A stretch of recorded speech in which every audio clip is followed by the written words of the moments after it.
for them to believe. Good morning and welcome to another edition of Good Morning Trinidad and Tobago right here on CTV and Talk City 91.1 FM, streaming live on ctvtt.com. Thank you so much for joining us this morning. We invite you to download our CTV app for the very latest in news, current affairs and trending topics on our program. We also invite you to interact with us via any of our various social media platforms. We definitely love to hear from you. Well, as per usual, we have a brand new show for you. It's a brand new Monday morning, and we can assure you that you can look forward to a lot. This morning, we'll be talking a little bit about money making. Yes, the Billionaires League pre-launch. It takes place on Wednesday at the Hyatt Regency. Sheldon Orlando Powell is the founder and CEO of Billionaires Mobile Limited and the Billionaires League. He's here to tell us all about the Billionaires League pre-launch, as well as this amazing tool he has created to enable users to guide their investments. Good morning and welcome. It's a pleasure having you on this morning. Thank you for having me. Now, you have been described as the founder and the CEO of one of the most disruptive investing mobile technologies out. What exactly is this tool called the Billionaires app all about? The Billionaires League app is it's a software. So we create a mobile app that enables novice investors who don't know how to invest in the stock market to gain real-time access from the world's leading billionaires, pension funds, and investment banks' stock portfolio in real time, directly from the Securities and Exchange Commission in the United States. So we've powered it with real-time data from the Dow Jones, the Nasdaq, and New York Stock Exchange. So anyone who don't have any knowledge whatsoever how to invest, you download the application, you practice with virtual money to get the hang of mimicking their strategies. Great. So it's the portfolio holdings the users are actually mimicking from the billionaires and the banks. So it's designed for the average person on the street who is not too familiar with how it works. Yes, as well as investment advisors, investment bankers, insurance agents, and anyone who want to learn how to invest in the stock market. And where did the name come from exactly? Well, good question. The Billionaires League came about under the SEC.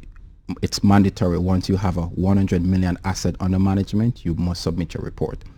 There's a difference between a fund manager and a billionaire. So each of these billionaires, their personal net worth is tied to the stock market. So they're not a fund manager managing people's money. They're managing their personal wealth. So all of these guys, their net worth, minimum $1 billion US.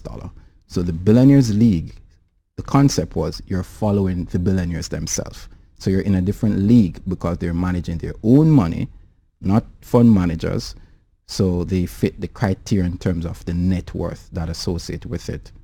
So is a certain type of information that would be available to use? So is there any sort of concern in terms of what information is being put out there? Initially it was, which is why it's been 3 years now, a lot of sacrifice, blood, sweat and tears put into the project, right? And we had to sit down with some of the regulators here, and the United States Securities Exchange Commission, under the Data Protection Act, it's mandatory for these billionaires to submit their reports quarterly, daily, weekly, whenever, right? Now, we take those data, it's public information, and build algorithms that make it easier to understand. So one of the reports is this thick, right? And so on Wednesday, we're going to demonstrate to the private guests how the process works if someone wants to do it on their own. So let's say you go to an institution to ask them to position your portfolio. It's an entire process behind it to make a decision, right? So the concept was the data from the SEC in the United States under the Obama administration, they created the Volcker Rule and the Dodd-Frank Act. And under those two acts, banks, billionaires, you must disclose your information because people, that's people money they're investing, right? So that's all we did. We just tap into data that's already existed, build algorithms to make it easier for the average person to understand. So it's really public information that you're just collating and making it available. It is public information. So we tap into Forbes now as a data provider to give the background history of the billionaires themselves. So it's different data sets we've integrated to make it what it is. So Forbes cover the content, the billionaires content in real time, investing news, politics, and finance, and tech, right?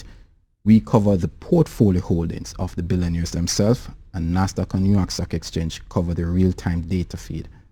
Right, so you spoke about algorithms. Right. How can you prevent miscalculations using the algorithm? And that's an important question, because what we did in the terms of use, we explained to the user before you accept the application, we have a disclaimer there to say, look, every information here, we believe it's accurate. However, we're not giving financial advice. It's up to you as a user to do your own independent research. So it's a leading indicator in the right direction. So we're not saying do this or do that. We're just displaying the data. So even if there's a miscalculation, the user already accepts the terms and condition that we're just leading in a direction. What about system failure or crashing? Good question. So what we did, we use Amazon AWS as so Amazon Web Server. So it's the new type of technology now we use as server. So we do not store users' information. The only information we collect is name, email address, and telephone number that the user submit to us for continued service. Yes. And based on that information now, we use that to communicate to our audience to help them to make decisions pertaining to what news coming out, what activities we have going on, and that's about it where that is concerned. Yeah. Somewhere I read that you have interest in introducing artificial intelligence in the software to take it to another level. Definitely. Now, just for the audience, we were nominated, actually not nominated. You won. Yes, we won Best Portfolio Management. Yes. That opened up a lot of doors for us with Black Man in Tech, which is a series by Forbes, Thrive Global, and Medium Magazine. So we've already published the Medium Magazine. We're waiting on Forbes to release that series, right? So the general idea behind the application is to say, look, we're not financial advisors. All we're doing is giving information to the masses through a mobile application, right?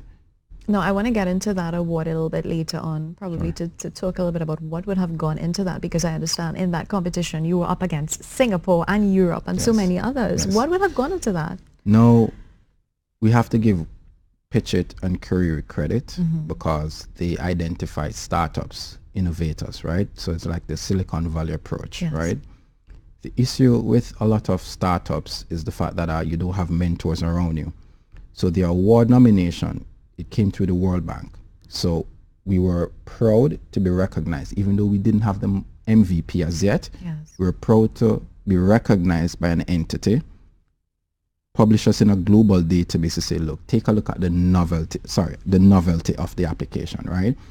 So it was definitely a game changer. Initially, we won't make it. A lot of people were saying that it doesn't make any sense. If this was so easy, why someone else from Silicon Valley doesn't do it, you know? So overall, it was definitely a game changer. So we took that to show here